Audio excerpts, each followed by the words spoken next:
जीव के इस संसार का कारण क्या, ऐसा कोई पूछ बैठा है। और अगर प्रवचन सार की भाषा में कहे तो कह रहे ये परिणाम ही संसार है। लेकिन अन्य जगहों पर ऐसा आया, ज्ञानी नाम अनुपासनात्, अर्थात ज्ञानियों के उपदेश को अच्छे से ग्रहण नहीं किया। अर्थात उपदेश था आत्मा को देखने के लिए और इसने सुनने तक ही संतुष्ट हो गया और जैसा उसका असर होना चाहिए था वो हुआ नहीं। अर्थात इसे आत्मा की रुचि ही उत्पन्न नहीं हुई।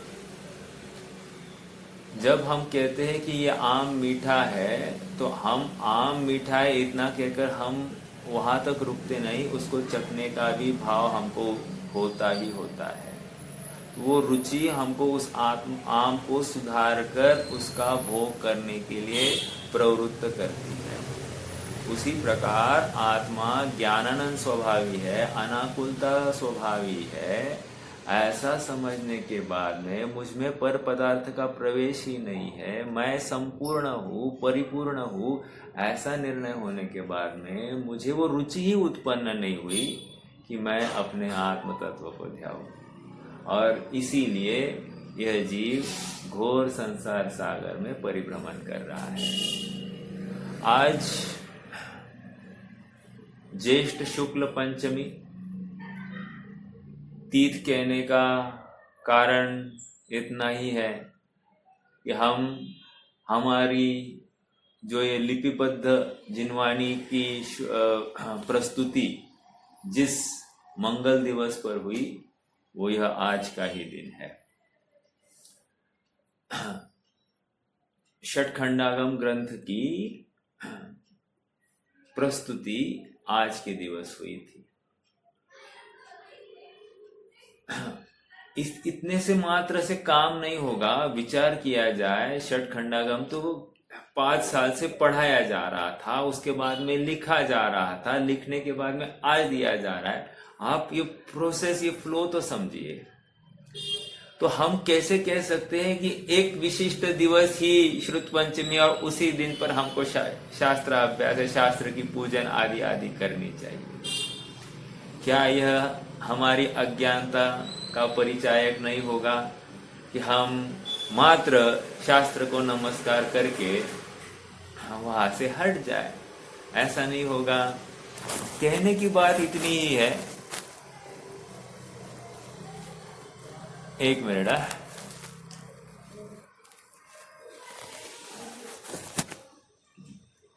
कहने की बात इतनी है कि श्रुत पंचमी कहकर मात्र आज के दिन शास्त्रों को नमस्कार करना इतना ही कर्तव्य नहीं रहता।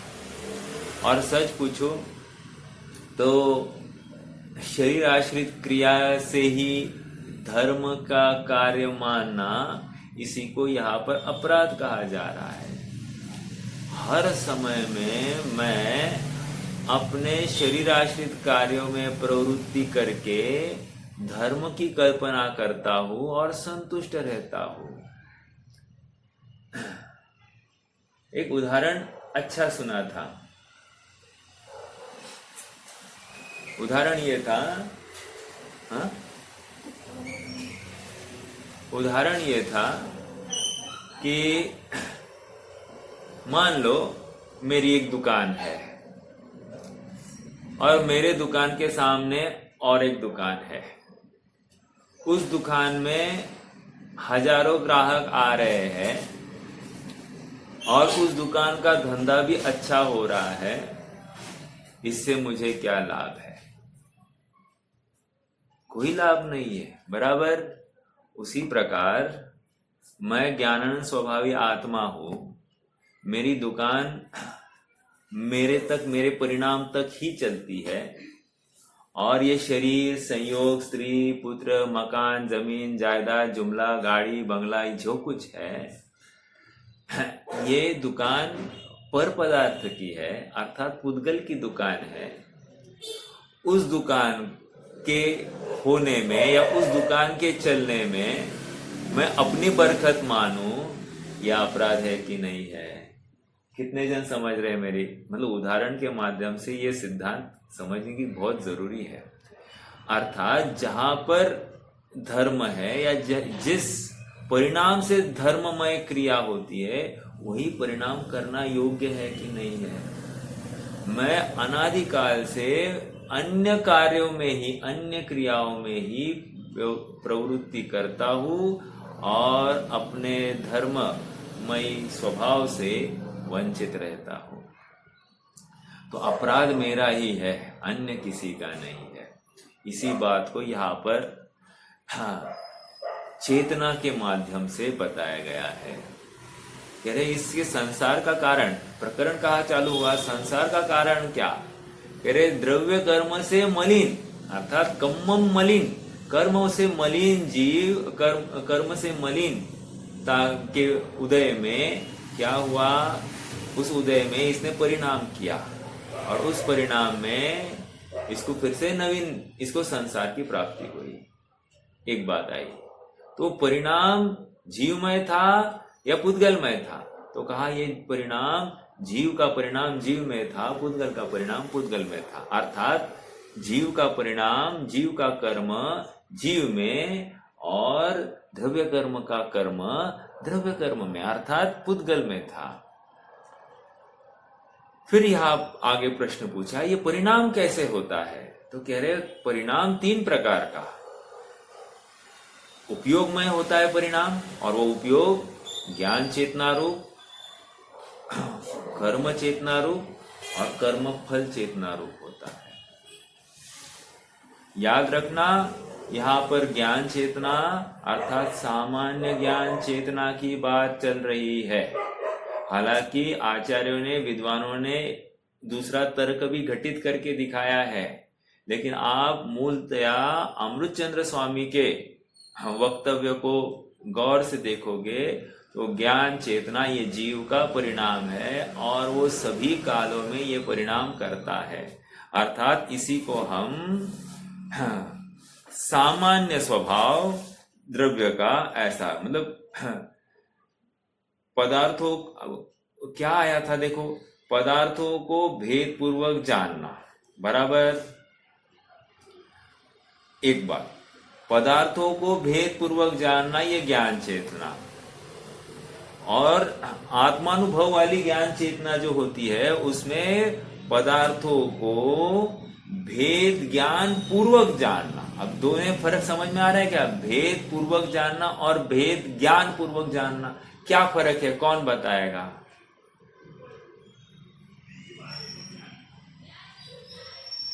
ज्ञान, भेद पूर्वक जानना और भेद ज्ञान पूर्वक जानना, इसमें क्या फर्क है? भेद ज्ञान पूर्वक जानने में विशिष्ट पुरुषार्थ है, समझ में आ रहा है क्या? और भेद पूर्वक जानने में कोई पुरुषार्थ नहीं है, स्वभावगत जीव की व्यवस्था। कितने जन मेरे साथ में है? और यहाँ पर ज्ञान चेतना कहकर जीव का स्वाभाविक परिणाम है, ये सिद्ध कर रहे हैं। ओके। हालांकि जयसेन स्वामी ने चौथे से ज्ञान चेतना चालू हो जाती है विवक्षा की अपेक्षा, और फिर केवल ज्ञान में ज्ञान चेतना ही होती है, आदि आदि सब बातें लिखी है। बट जब परिणाम कह रहे हैं, ज्यादा युक्त बात ज्ञान चेतना, कर्म चेतना, कर्म फल चेतना, ये तीनों बातें एट अ टाइम जीव के पाए जाने चाहिए। ओके, चलिए आज एक कदम आगे बढ़ना है, 125 नंबर की गाथा। अब तक किसी को कोई प्रश्न है तो रख सकते हैं, नहीं तो आगे बढ़ना है।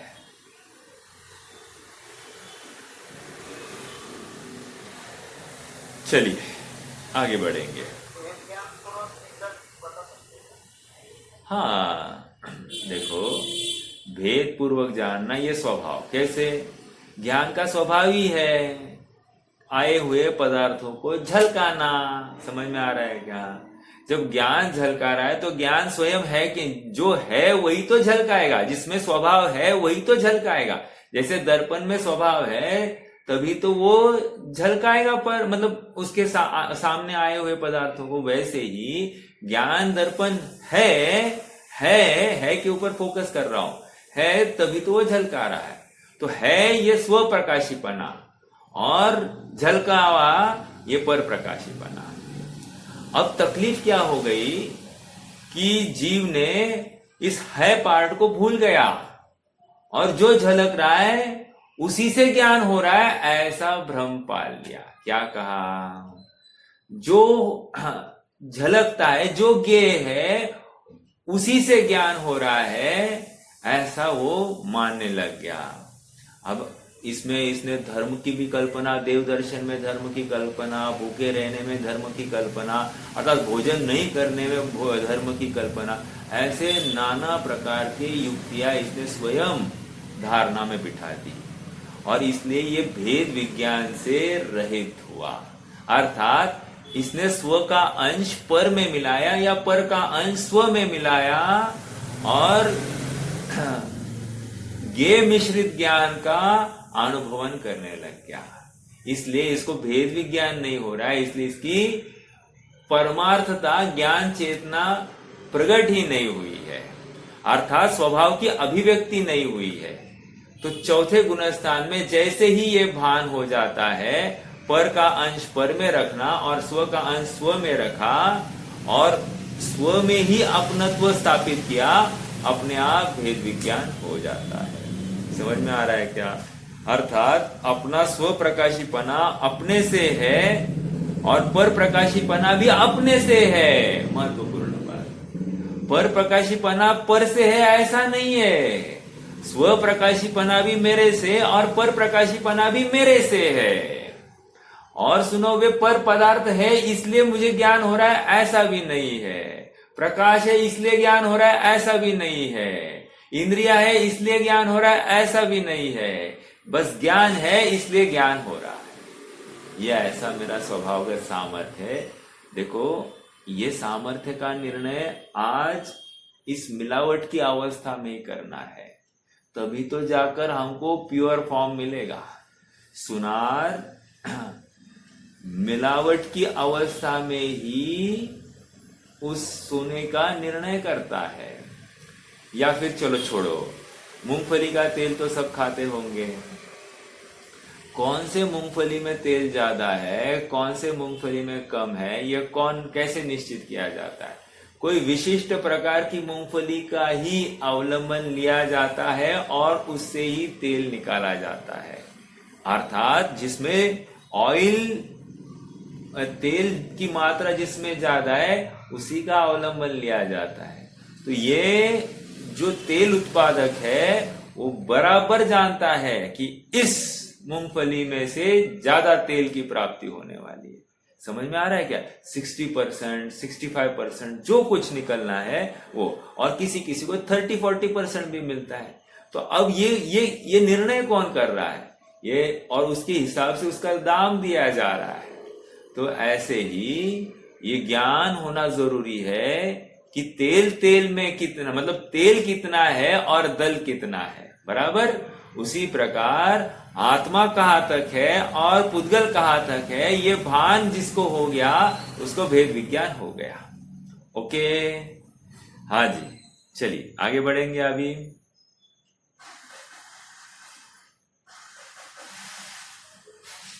देखो, विगत गाथाओं में ज्ञान चेतना, कर्म चेतना, कर्मफल चेतना का स्वरूप स्पष्ट करने के बाद एक प्रश्न है आप सबसे। हमको ये स्वरूप समझ में आया, हमने क्या किया? प्रश्न है।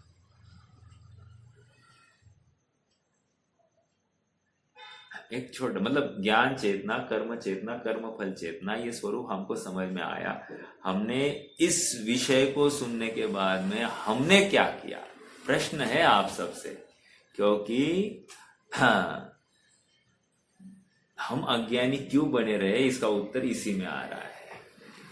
यदि हाँ हमने बस जानकारी ली और खत्म हो गई बात, तो समझ लेना कि हम सच्चे अनुयायी अर्थात सच्चे के प्रत्याशी नहीं है ये। हाँ, एक दूसरी बात, हाँ, हाँ?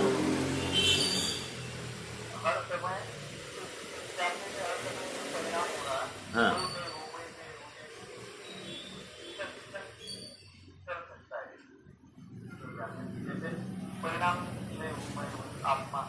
राइट। देखो ऐसा है, ये आपका प्रश्न है या क्या है? हाँ?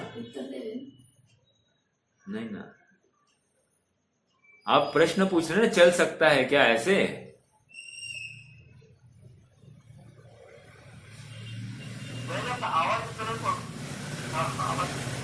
आवाज ब्रेक हो रहा है, सबको ब्रेक हो रहा है क्या?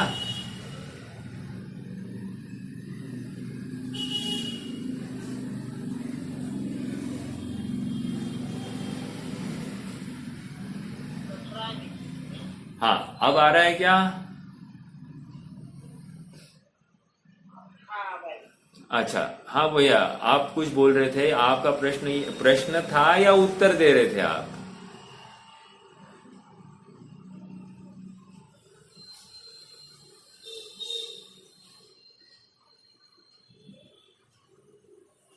नहीं यार,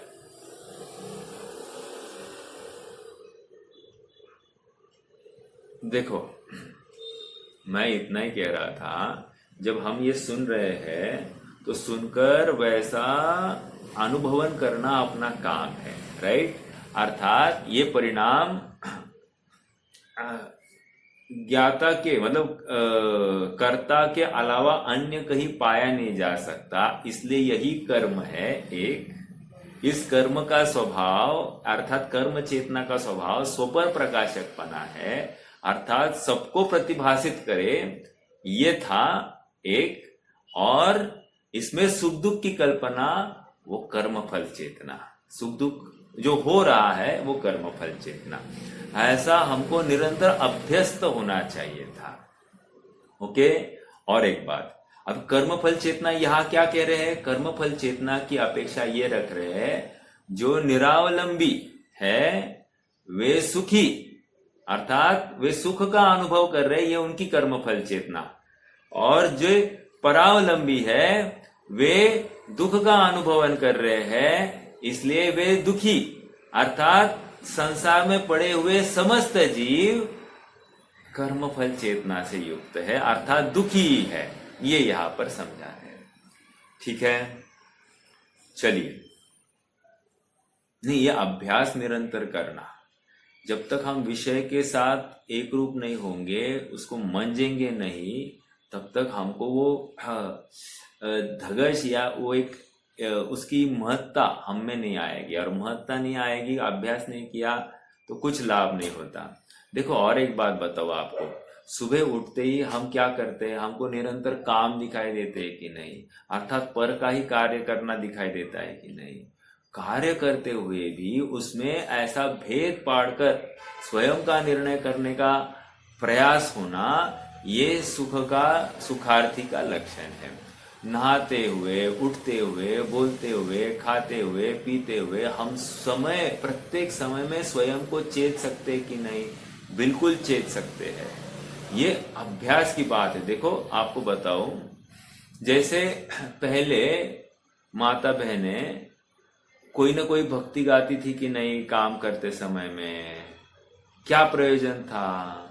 उपयोग को उन विषयों में, मतलब एक तो विकथा में नहीं लगाना, एक दूसरा उस कार्य से हम बोर नहीं होने चाहिए।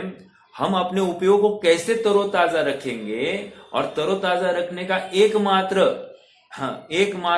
वो अधिष्ठान क्या है? वो स्वयं को आत्ममय देखना। मैं इस कार्य का कर्ता नहीं हूं। समझ में आ रहा है क्या? अभी सहज ये कार्य में, मतलब इसमें प्रवृत्ति हो रही है, लेकिन मैं इसका कर्ता बन नहीं सकता। तो विवेक की जागृति हो जाती है, अपने को किसी हद तक ही सीमित रखते हैं, पर का कर्ता अपन बिल्कुल नहीं मानते। ये बहुत सारे लाभ हो जाते हैं। तो ये अभ्यास करने की बात है इसको लेट गो करने की बात नहीं। हाँ क्या है, ज्ञेय तत्व प्रज्ञापन अधिकार, इसमें ज्ञेयों का ज्ञान। अरे नहीं, इस ज्ञेय तत्व प्रज्ञापन के माध्यम से अपना अस्तित्व सिद्ध किया जा रहा है। मैं अपना अस्तित्व कहाँ से मान रहा था? मैं अपना अस्तित्व शरीर से मान रहा था, संयोगों से मान रहा था, पैसों से मान रहा था। रोग हो गया तो मैं दुखी, रोग नहीं है निरोगी हूं तो मैं सुखी, ऐसा मान रहा था कि नहीं मान रहा था? अब यहाँ पर कह रहे तेरा अस्तित्व, तेरे लाख प्रतिकूलता है, शरीर आश्रित दुख है, सब कुछ है, प्रतिकूलता ही प्रतिकूलता है, तो भी तू दुख स्वभावी नहीं है, तेरा तो सुख स्वभाव ही है। ये निर्णय किया क्या हमने? नहीं किया। तेरा ज्ञान दर्शन स्वभाव ही है, ये निर्णय किया क्या हमने? नहीं किया। तो हमने अभ्यास नहीं किया। ये समझ में आ रहा है क्या आप सबको? ये अभ्यास कितना जरूरी है, आपको उसकी अहमियत नहीं समझ में आ रही है। और एक बात, एक ज्ञान चेतना में एक शब्द आया था, अवभाषित होते हैं। अवभाषित का अर्थ वहां पर प्रतिभास किया है, उनके आकारों का प्रतिभास होता है। मेरा प्रश्न ये है कि ज्ञान में आकारों का प्रतिभास मतलब क्या? अब पढ़ना है क्या? देखो पढ़िए पढ़े बिना कैसे हो सकता ज्ञान चेतना का।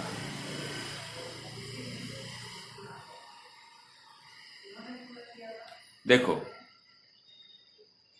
पेज नंबर 150 पर है, अर्थ के आकारों का अवभाषण विकल्प है। अर्थ के आकारों का अवभाषण विकल्प है। आकार का अर्थ क्या लेना?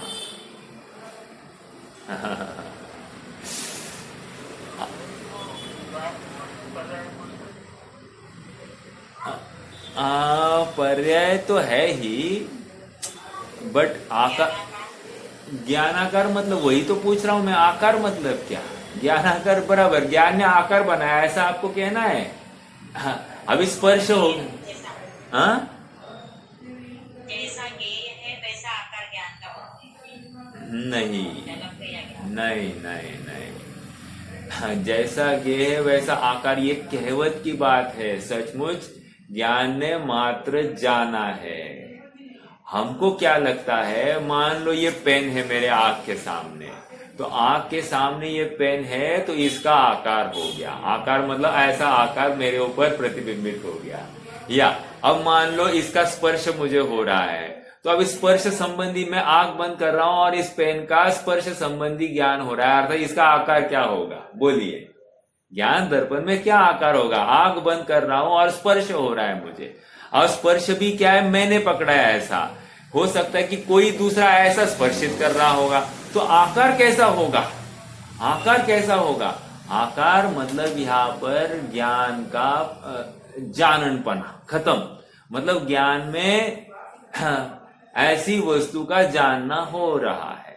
ओके, बस आप उसको एक स्पेसिफिक आकार में, उसके लेंथ विड्थ ब्रेड्थ में ऐसा नहीं निर्धारित नहीं कर सकते। ठीक है, तो ये आकारों का प्रतिभास, इसके ऊपर भी थोड़ी सी चर्चा। मतलब आप रसना इंद्रिय का विषय कैसे आकार लेंगे, या फिर घ्राण इंद्रिय के विषय का कैसे आकार लेंगे? नहीं ना ले सकते हैं। समझ में आ रहा है क्या? तो उसका ज्ञान करना, इतना ही लेना, अर्थात उसका ज्ञान होता है ऐसा मेरा स्वभाव है, और वो ज्ञान दर्पण पर झलकता है। झलकता है मतलब क्या? जानने में आता है।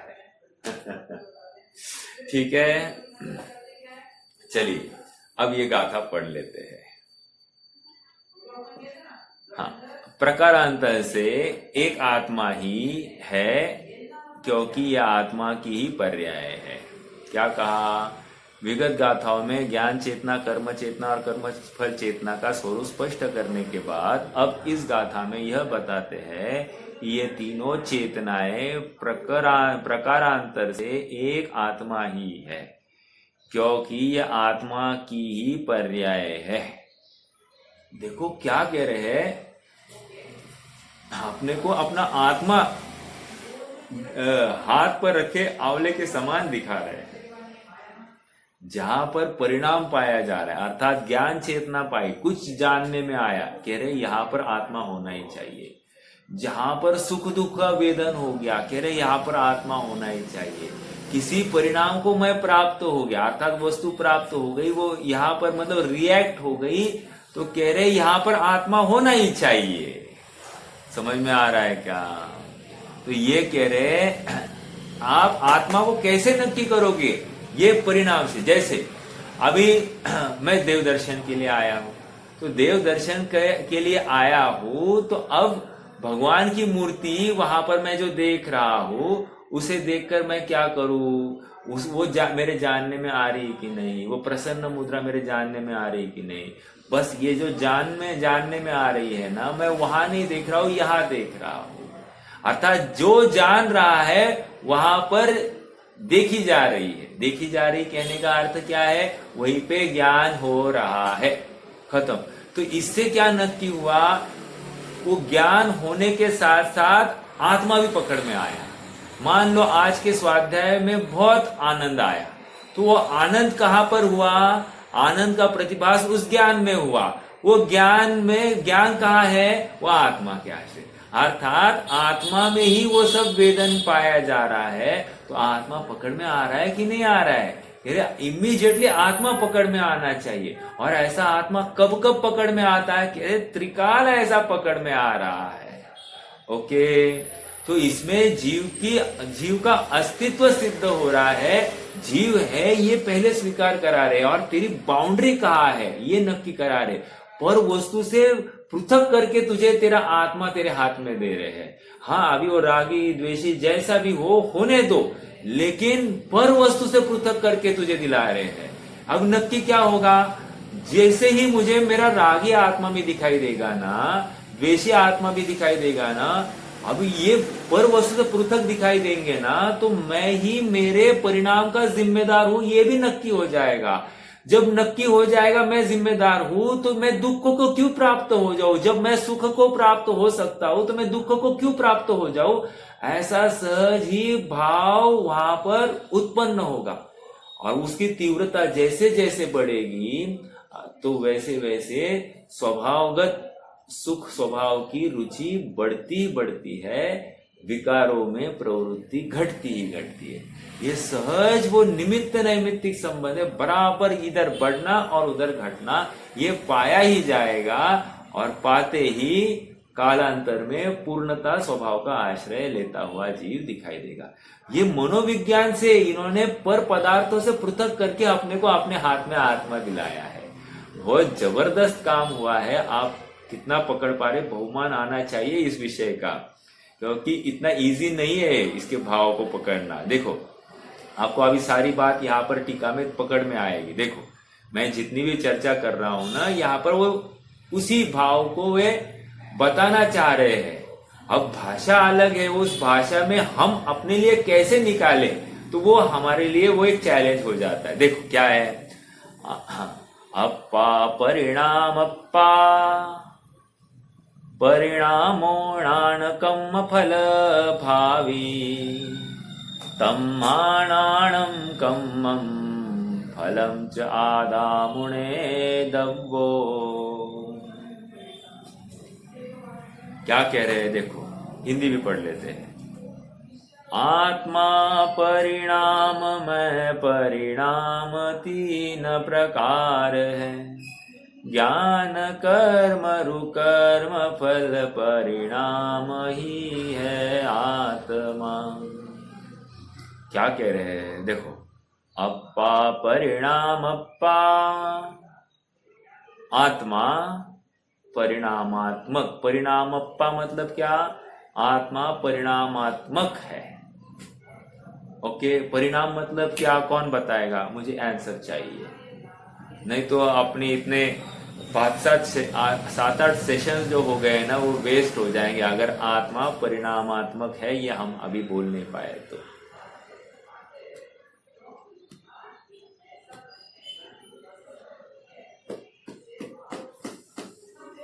बोलिए, कोई तो बोलिए, प्रयास कीजिए।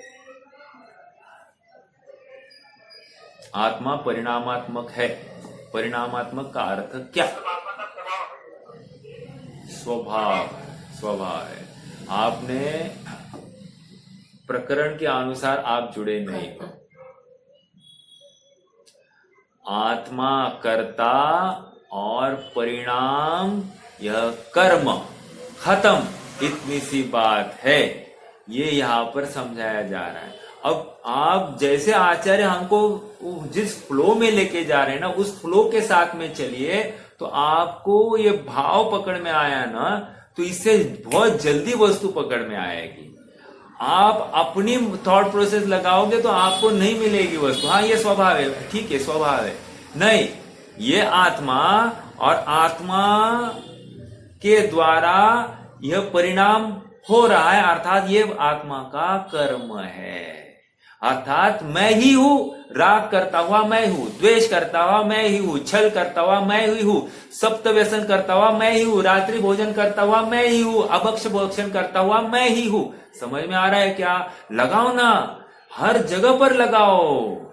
मैं सीए हूं, मैं डॉक्टर हूं, मैं इंजीनियर हूं, हर समय पर मतलब मैं पैसे बचाता हूं, मैं पैसे खर्चा करता हूं, मैं ऐश करता हूं, मैं भोगता हूं, ये जितनी भी बातें हैं, ये कौन परिणाम कर रहा है? कह रहे तू।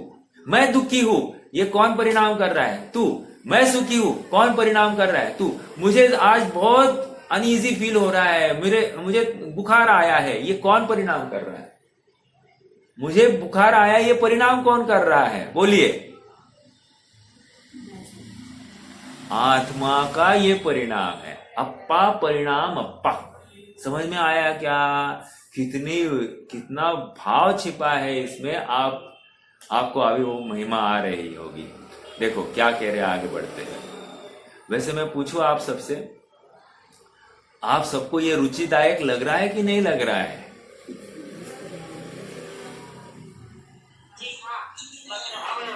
लग रहा है ना? ओके, बहुत अच्छा। चलिए, फिर एक जन को भी अच्छा लगे ना तो मुझे काफी है।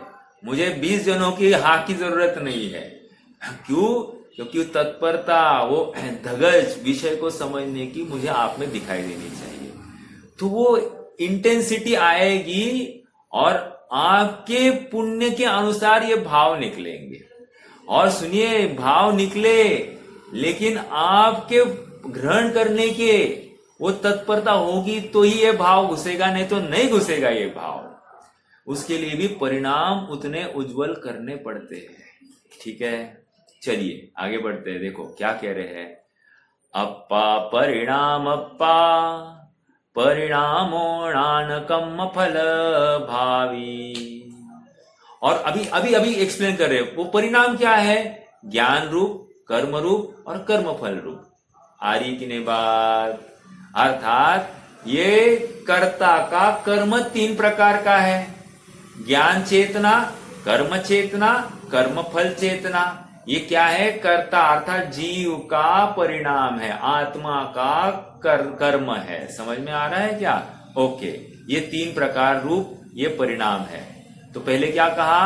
अप्पा परिणाम अप्पा, आत्मा ही परिणामात्मक होता है और वो परिणाम ज्ञान रूप, कर्म रूप, कर्म फल चेतना रूप होता है। ओके, अब ये हो गया। अब क्या? अब ये समझ में आया। तम्माणाणं कम्मं फलम च आदामुणे दवो। तम्मा मतलब इसलिए। क्या इसलिए? इसलिए णाणम ज्ञान, इसलिए कम्मम कर्म, इसलिए कम्म फलम। कहां से लाया कम्म फलम? वो च है ना, च को कर्म और फल के बीच में जोड़ दीजिए तो वो एक शब्द तैयार करेगा, कर्म फल, कम्म फलम। ये 3 का क्या हो गया? आदा मतलब आत्मा। ये 3 ही आत्मा है, ऐसा मुणे दवो मतलब ऐसा समझना चाहिए। ओके, कितना जबरदस्त घुमाकर आपने को फिर से वहीं पे लाया। आप कहते अरे एक स्टेटमेंट में बोल देते ना, आत्मा का परिणाम ज्ञान, दर्शन, ज्ञान, कर्म और कर्म फल चेतना रूप होता है और आत्मा उसके बाहर पाया नहीं जाता। इतनी सी बात थी, लेकिन कितना बड़ा पोथरना कितना बड़ा एलेबरेशन। हाँ, क्योंकि क्या है, हाँ, मतलब जिसको थोड़े से समझ में आता है वो तो फटक से समझ जाएगा, लेकिन जिसको विस्तार रुचि वाला है उसको विस्तार से ही समझाने पर वो समझ में आता है। देखो क्या कह रहे हैं, आत्मा परिणामात्मक है, परिणाम ज्ञान रूप, कर्म रूप, कर्म फल रूप होता है, इसलिए ज्ञान कर्म और कर्मफल आत्मा है ऐसा समझना चाहिए। मतलब क्या, एग्जाम्पल लेते हैं, राम है, राम को लक्ष्मण के वियोग में, लक्ष्मण मर गया है, लक्ष्मण के वियोग में अब राम भटक रहे हैं। अब भटक रहे हैं वो फूलों से, बेलों से, झाड़ियों से, पत्थरों से, सबसे पूछ रहे हैं क्या कि भाई मेरा लक्ष्मण मुझे छोड़कर जा नहीं सकता, मुझसे रूठा है, राइट। अब ये क्या चल रहा है, कह रहे हैं आत्मा का परिणाम। कैसा परिणाम है, कह रहे हैं भले ही लक्ष्मण की चर्चा कर रहे हैं, लेकिन राम का आत्मा जो परिणाम कर रहा है उसको लक्ष्मण मरा हुआ दिखाई दे रहा है। मतलब क्या, पर पदार्थ का ज्ञान करा रहा है, बराबर। तो ये क्या हो गया, ज्ञान चेतना। हाँ ठीक है, ज्ञान चेतना हो गए, पर पदार्थ का ज्ञान हो गया, लक्ष्मण मर गया है, ओके। अब ज्ञान ने कोई परिणाम किया, अर्थात कोई कर्म हुआ, अर्थात कोई ना कोई परिणाम ना, कि वहां पर राग हुआ, द्वेष हुआ कि नहीं हुआ, आकुलता हुई कि नहीं हुई, कह रही ये आकुलता हुई है, ये कर्म। समझ में आ रहा है क्या, तो ये क्या हो गया, कर्म चेतना, ठीक है, राम की कर्म चेतना, आकुलता आकुलता आकुलता। और कर्म चेतना में उसे जो दुख हो रहा है वो दुख क्या है, कर्म फल चेतना। तो ये तीनों परिणाम कहाँ पाए जा रहे हैं, राम के आत्मा में पाए जा रहे हैं। आत्मा के बाहर पाए जा रहे हैं क्या, लक्ष्मण की वजह से राम दुखी है क्या, ऐसा बिल्कुल नहीं।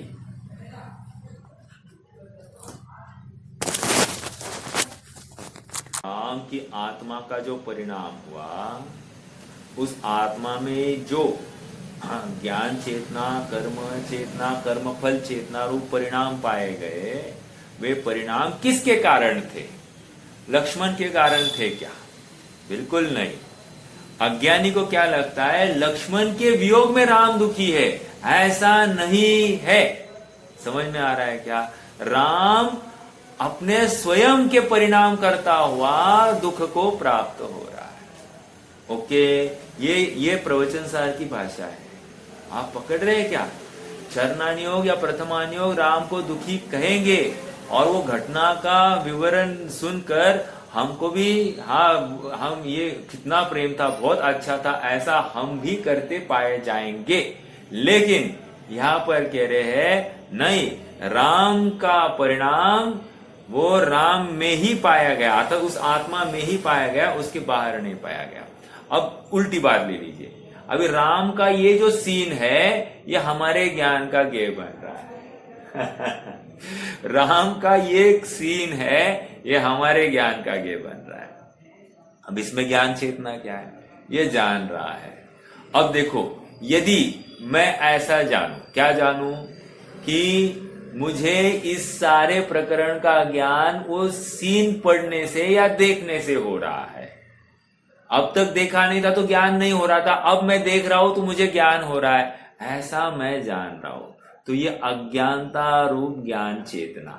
समझ में आ रहा है कि मैं शब्द एक स्पेसिफिक मेरा अपना लगा रहा हूं, अज्ञानता रूप ज्ञान चेतना। क्यों, क्योंकि पर प्रकाशकत्व तो दिख रहा है, लेकिन स्व प्रकाशकत्व दिख नहीं रहा है मुझे। तो कह रहे हैं ये स्वपर प्रकाशकत्व का भान इस आत्मा में जो देख रहा है मेरे जैसा जीव, उसको नहीं हो रहा। एक, अब उसको देखकर अरे लक्ष्मण जिंदा हो जाए तो राम भी सुखी हो जाए, ऐसा एक थोड़ा सा भाव हो रहा है। तो कह रहे हैं ये जो आत्मा में परिणाम हुआ, आत्मा के द्वारा जिस परिणाम को प्राप्त किया गया, अर्थात ये ऐसा हो ऐसा नहीं हो, जो कोई परिणाम हो, ये राग भरा है कि नहीं, बिल्कुल राग भरा है। और जो मरण हुआ है वो द्वेषदायक लगता है कि नहीं, लग रहा है द्वेषदायक। तो ये राग द्वेष का परिणाम जो हुआ वो आकुलता हुई कि नहीं हुई, हुई है। तो ये हो गई मेरी कर्म चेतना। ओके। और तीसरी बात क्या हो गया, इसमें मैं साक्षात दुख को प्राप्त हो, उसके साथ ऐसा नहीं होना चाहिए था, तो इसलिए मैं भी थोड़ा सा दुखी हो जाता हूं। बराबर है कि नहीं। भारत मैच हार गए, तो भारत मैच हार गया तो इसको लेकर मैं दुखी होता हूं कि नहीं, ये हो रहा हो। तो दुख का अनुभवन जहां पर हो रहा है वो कर्मफल चेतना हुई कि नहीं हुई, हो गई। तो कह रहे हैं ये हो गई कर्मफल चेतना। तो ये ज्ञान चेतना, कर्म चेतना, कर्मफल चेतना सारे मुझ में ही हुए हैं, मेरे में हुए, मेरे बाहर हुए नहीं। वो सीन देखा इसलिए कुछ भी फर्क नहीं पड़ा है, ये खबर सुनी इसलिए कुछ भी मतलब उसकी वजह से मैं दुखी हो ही नहीं सकता। ये एग्जाम्पल। और एग्जाम्पल लगाना है क्या, मान लो हमारे में से किसी का वियोग हो जाए, थोड़ी सी कठोर बात रहूंगा, हमारे में से किसी का वियोग हो जाए। अब वियोग हो गया तो उसको लेकर हमको क्या है, वियोग हुआ है, वो व्यक्ति अब हमारे साथ नहीं रहेगा। इसका ज्ञान होने पर मुझे क्या तकलीफ हो रही है, मुझे वो व्यक्ति ही चाहिए, मुझे वो व्यक्ति ही चाहिए, वो अब भी क्या अब भी जिंदा ही चाहिए। ऐसा परिणाम है कि नहीं। वो परिणाम जो है वो कह रहे हैं ये तुम्हारी कर्म चेतना। और जो जानने में आ रहा है पर से, वो ऐसी ही अवस्था हो, ऐसा पर से ज्ञान हो गया, इसलिए अज्ञानता रूप भाव। समझ में आ रहा है क्या, अज्ञानता रूप भाव, अज्ञानता रूप ज्ञान चेतना हो रही है। हो रहा है जिसमें ज्ञान, वो तो स्व है ही, लेकिन ये स्व को भूलकर मात्र ये मर गया या ये जिंदा ही चाहिए, ऐसा पर को लेकर ही ये ज्ञान करना चाह रहा है और अपने अनुरूप ही ज्ञान करना चाह रहा है। ये उसकी अज्ञानता। समझ में आया। तो ज्ञान चेतना हो गई, कर्म चेतना हो गई, अर्थात तो आकुलता, ये इष्टपना, इष्ट वियोगज अर्थ ध्यान जो हो रहा है, वो जो परिणाम कहाँ हुआ है, आत्मा में हुआ है। राइट। और इसको लेकर जो ताप, आक्रंदन जितना भी पाया जा रहा है वो क्या है, कर्मफल चेतना। समझ में आ रहा है क्या। ये तीनों परिणाम जो हो रहे हैं वो मेरे में हो रहे, मेरे आत्मा में हो रहे हैं। समझ में आया।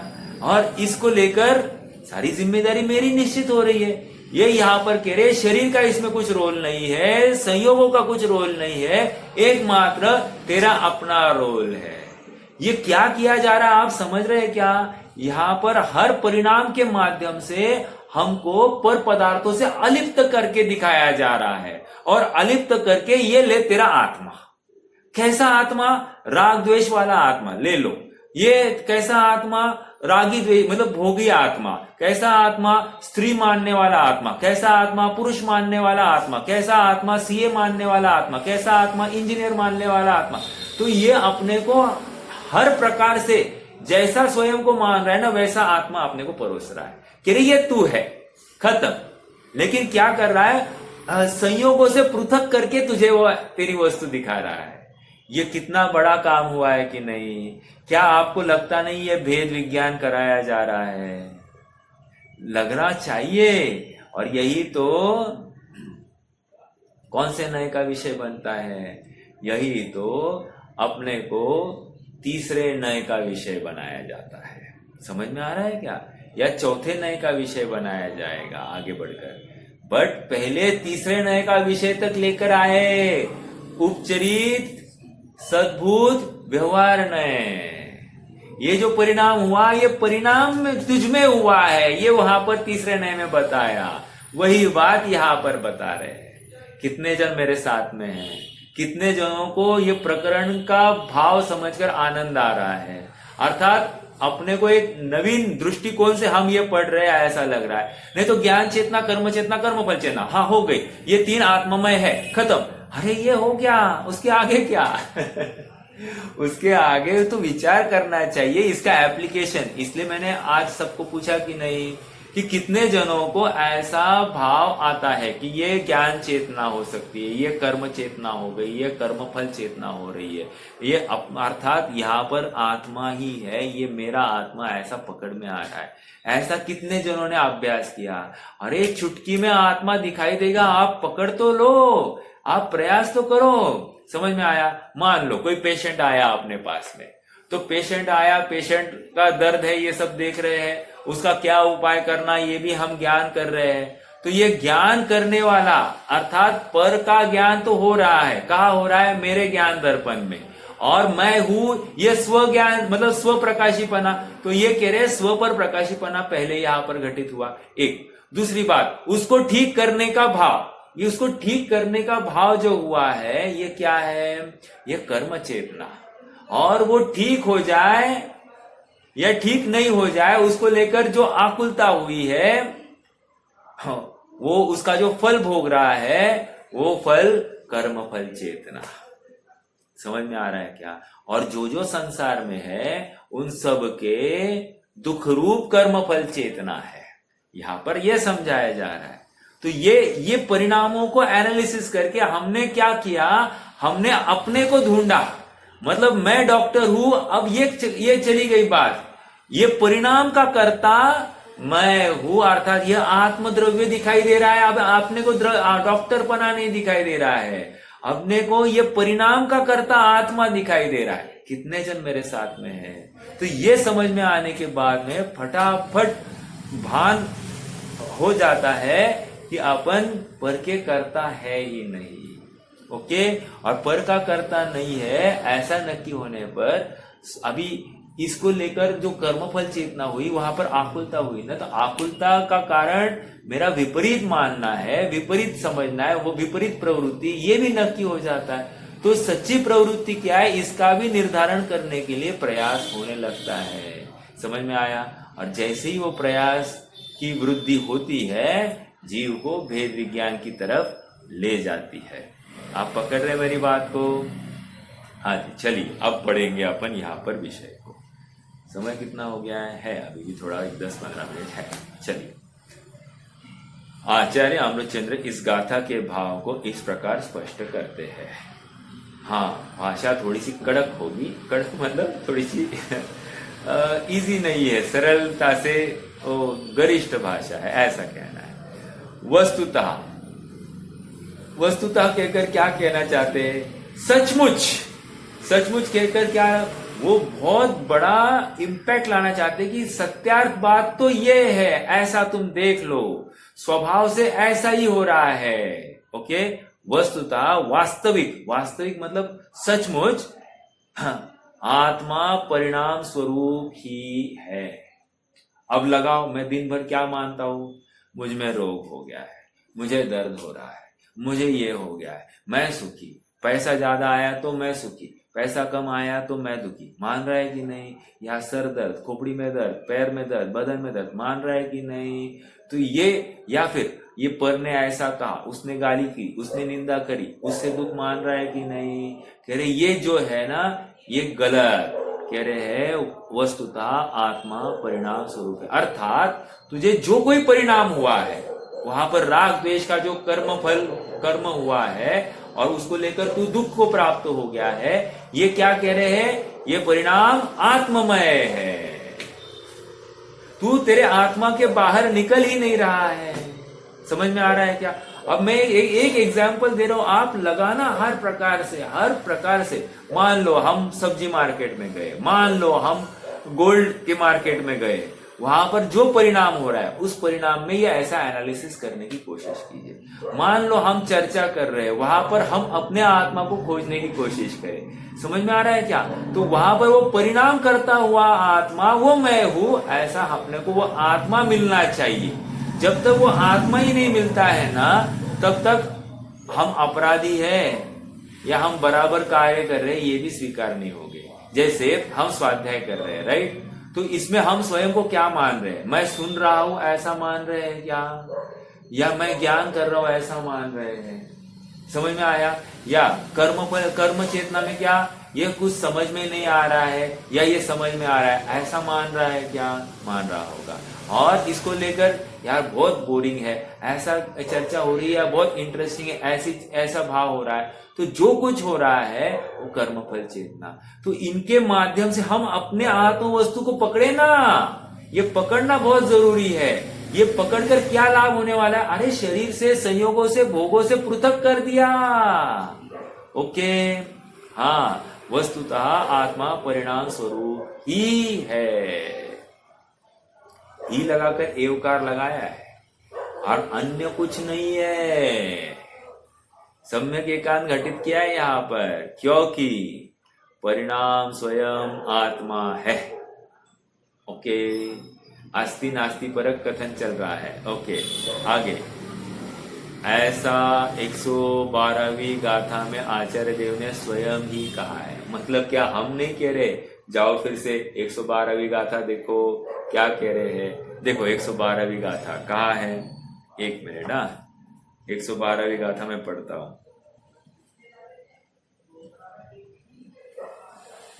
देखो जैसे ये प्रकरण आया ना, हमको फिर से पीछे जाना। क्यों पीछे जाना? इसलिए पीछे जाना कि रिकलेक्ट, हम भूल जाते हैं, विस्मरण हो जाता है। तो आचार्य देव ने ही प्रमाणता की दी है। तो अब फिर से ये परिणाम आत्म स्वरूप है और परिणाम स्वयं आत्मा ही है। आत्मा ही परिणाम, मतलब ये आत्मा, ये परिणाम और कुछ नहीं, आत्मा ही है। अर्थात वो हमको दिख रही है पर्याय। वो कर्म मतलब क्या? पर्याय, अवस्था। और वो अवस्था नहीं, वो द्रव्य ही उसमें व्याप्त है, ये बता रहे। देखो, जीवो भवम भविष्यति नरो अमरो वा परो भविय पुणो किम दवत्तम पजहदी न जहम अन्नो कहम मोदी। जो पहले विद्यमान हो उसी को कहा गया। एक मिनट। जीव परिणमित होता हुआ मनुष्य, अंडरलाइन द वर्ड, जीव परिणमित होता हुआ, जीव परिणमित होता हुआ मनुष्य, देव अथवा अन्य नारकी या सिद्ध, नारकी तिर्यंज या सिद्ध होगा। परंतु मनुष्य देवादि होकर क्या वह द्रव्यत्व को छोड़ देता है? नहीं छोड़ता हुआ वह अन्य कैसे हो सकता है? अर्थात नहीं हो सकता। आ गया क्या? जो परिणामित होता है वह आत्मा है। बात सिद्ध हो गई क्या? 112 में हमने जाकर फिर से वेरीफाई किया। ओके, अब आगे बढ़िए, चलो। हाँ, ऐसा 112वीं गाथा में आचार्य देव ने स्वयं ही कहा है। मतलब हमारी मनगढ़ंत बातें नहीं चल रही है, ये आचार्य देव ने ही पहले पुष्टिकरण किया है। आगे, वैसे मूल ग्रंथ में ऐसा पहले उक्तम च ऐसा शब्द है, हाँ, पूर्व उक्तम च ऐसा शब्द आया है। तो पूर्व उक्तम च को यहाँ पर विस्तार से अनुशीलनकार ने गाथा का नंबर भी लिख दिया है, हमारे लिए उपकार किया। हम इतने प्रमादी कि हम पीछे जाएंगे नहीं, हाँ कहाँ होगा कहकर हम वहीं पे रुकेंगे। तो इसलिए गाथा नंबर भी दे दी। आगे देखो, ये जो प्रकरण हो रहे, कितने करुणावश किसी ने किया हुआ प्रयास है, ये आपको नक्की होगा। ये अनुशीलन लिखना कोई साधारण बात नहीं थी।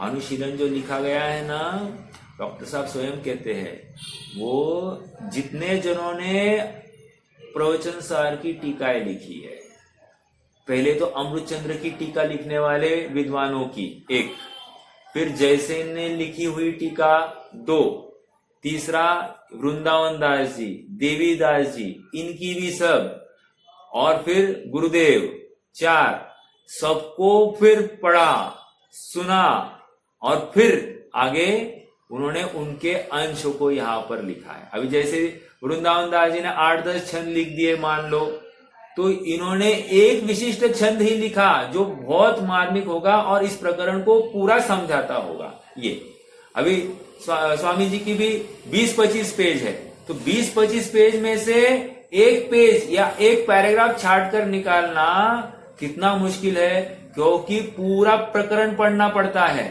ऐसा ही नहीं कुछ भी बोल दो और कुछ भी लिखवा दो, नहीं, उसमें से व्हाट इज दी बेस्ट वो यहाँ पर रखा गया है। तो आपको जिसने ये प्रयास किया है उसका बहुमान भी आना चाहिए।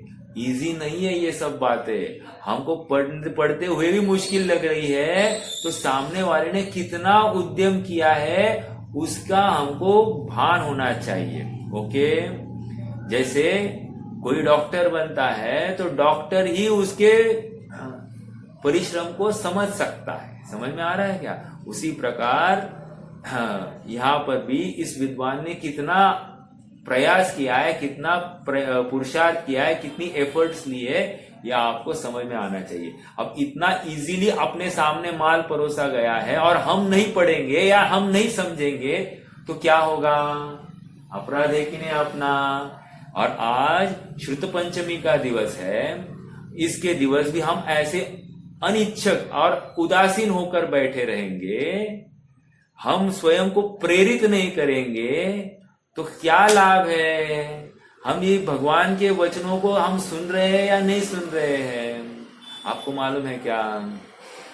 मरे मन से भी जिनवाणी को सुनना ये भी अंतराय का कारण, ज्ञानावरण का कारण और सुनो असाता वेदनीय का कारण। मरे मन से सुनने से इतने सब हो जाते हैं।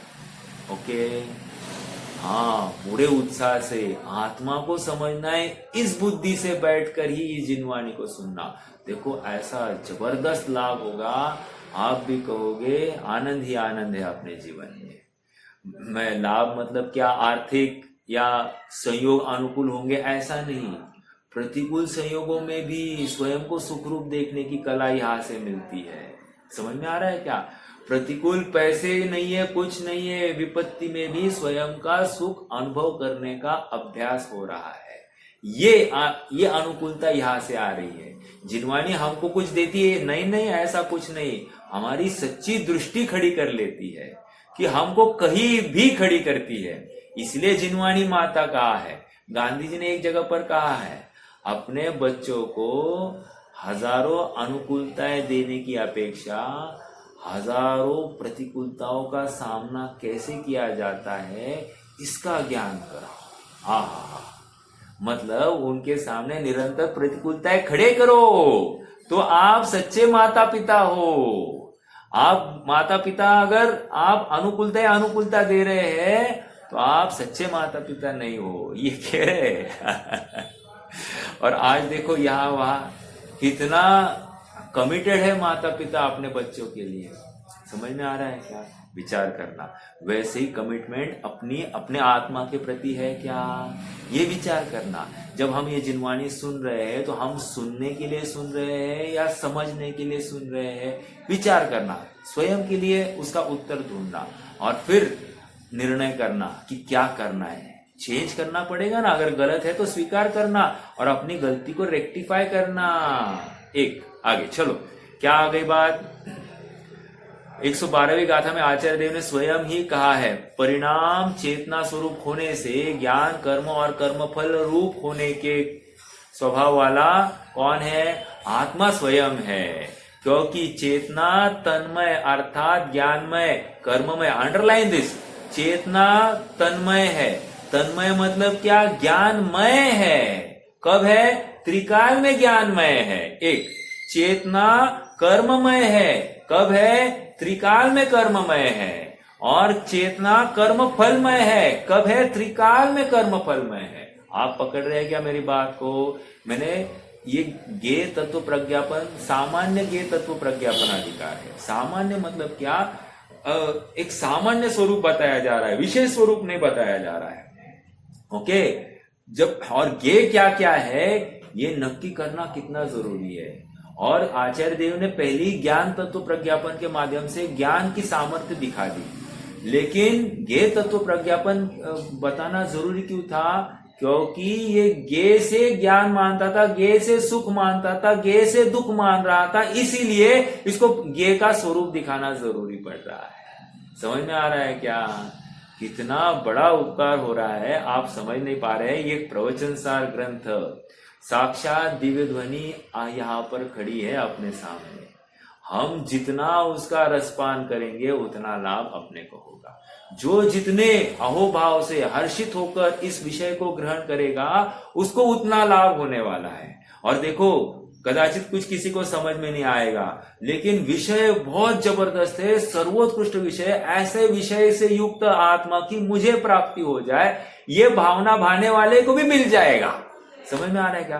परिणाम उज्जवल रखो। उज्ज्वलता ही अपना काम कराएगी, वो रुचि, वो धगज ही अपना काम कराएगी। हाँ देखो क्या कह रहे हैं।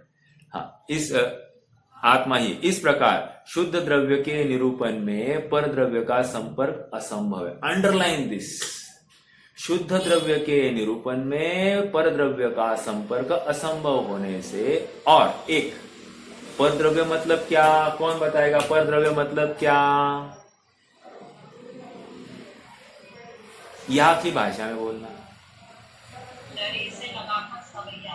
हाँ, मतलब पर गेय, पर गेय क्या है ये?